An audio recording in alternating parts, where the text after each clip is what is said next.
The Snyderland House, the story no one wants you to know. They say there are places in America where the past refuses to stay buried. Places that breathe in silence, that wait patiently for the curious, the reckless, or the desperate to come knocking. In a small town in Ohio called Riverside, nestled between thick woods and forgotten trails, stands one such place. The locals don't talk about it. Most don't even acknowledge it exists. But every few years, someone wanders too close and something awakens. The house itself is barely standing. 2 stories of rotting wood and shattered windows, leaning slightly like it's listening to something deep in the forest. It's been there since the late 1800s, built by a man named Elijah Snyder, an eccentric who arrived with money and secrets. He was never seen in town much. He kept to himself, ordered supplies in bulk, and was known for hiring children from the poorer families nearby to help on the property. Rumors started early. Children went missing. Some returned mute. Others were never found. But nothing was ever proven. Eventually, Elijah vanished, leaving the house to rot. Years passed. The forest grew thicker. The house faded into myth until 2014. Alex Coulter was a psychology student obsessed with liminal spaces and the psychology of fear. He ran a YouTube channel exploring abandoned places where he tried to document how isolation and decay affected the human mind. He was methodical, skeptical, never one to buy into ghost stories. He claimed they were just projections of the subconscious, shaped by environment and suggestion. But one day, Alex received an anonymous email. No name, no greeting, just coordinates, and the message, "If you go in, don't wake her." There was an old scanned newspaper clipping attached. It was from 1897. The headline read, "3 local children found in Snyderland basement, speechless, eyes burned." There were no follow-ups, no explanations. He was hooked. Alex planned the trip meticulously.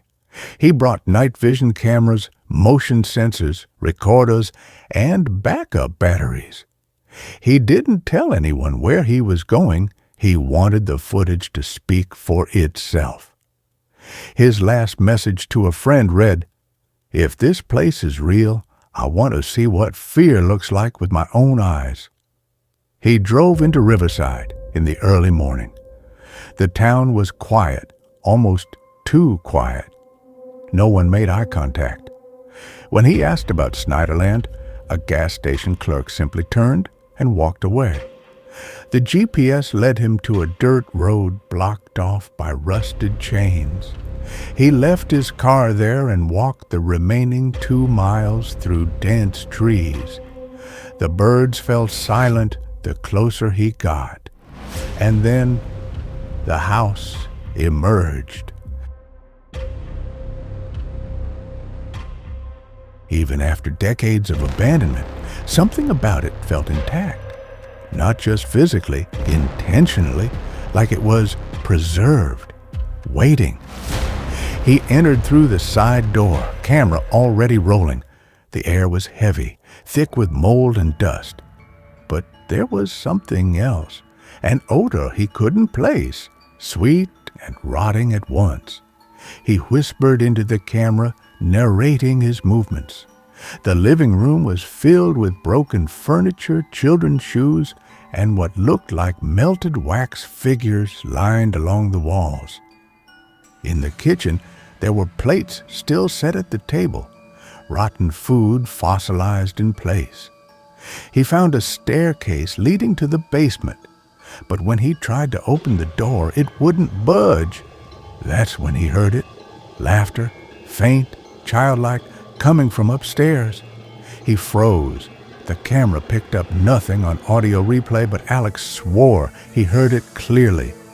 He ascended the stairs slowly. Each step creaked as though groaning under the weight of time. The hallway was lined with photographs, all of children, but their eyes had been scratched out. Some were smiling, others looked terrified. At the end of the hall was a door slightly ajar. A soft red light leaked out from within.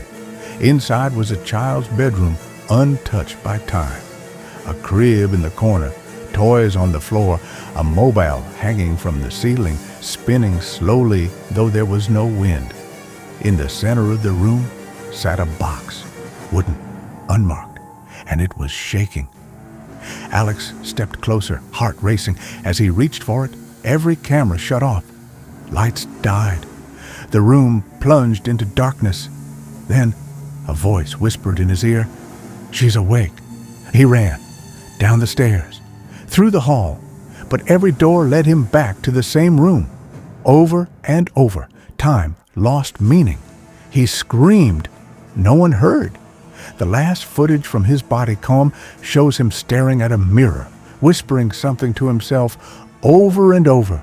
"She's not alone. She's not alone. She's not alone." The screen cuts to black. Alex's body was never found, only his gear left neatly in a pile just outside the forest, as if placed there. The footage was recovered and posted online by someone claiming to be a friend. The channel was deleted within hours. The original files were never found again. Since then, the town of Riverside has had more disappearances. Children, mostly, always near the woods. One boy returned after 2 days, eyes glazed, mumbling about a woman in the walls.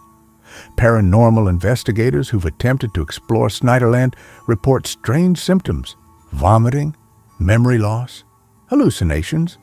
One claimed to have dreamt of Elijah Snyder, whispering rituals in a language he didn't understand.